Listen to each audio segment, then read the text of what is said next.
liberdade de imprensa no direito a tu halo crítica e a nação democrática é importante tebes, mas bem jornalista Sira tem que distinguir entre crítica nebe baseia ba facto no difamação nebe bele viola direito e maseluk niang presidente do Parlamento Nacional Maria Fernanda Lai hatoba jornalista Sira foi encontro o presidente da República José Ramos Horta segunda-feira e a Palácio Presidencial baru pite dele.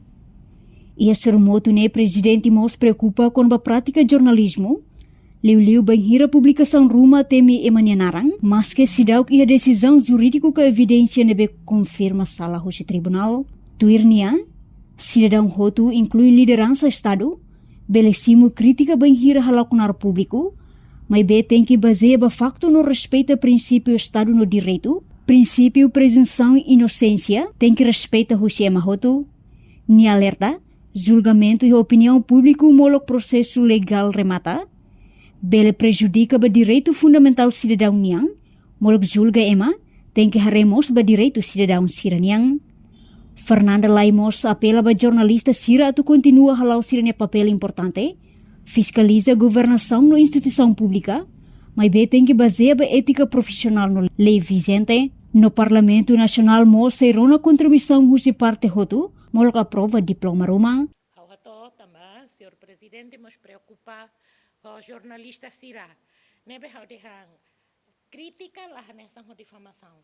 Crítica e tabela crítica ni papel hanesang presidente da República ni papel sai de manihalo ni halalalos liga ho lei tabela crítica, mas quando terminaram liga ho atos que se dá que ia evidências nebe tribunal decide que tinha culpa e taba julga ema a praça no nela los nema molo que ta julga ema bele na benebedeit e tamos tengi hareba direito do cidadão ita promove direitos humanos, mas quando ita qualia ema selo difamania também viola direitos humanos emanenia também ema husu liu ba jornalista Sira ita bot ser caneta croat mas be la bela julga é uma praça e da nema é profissional.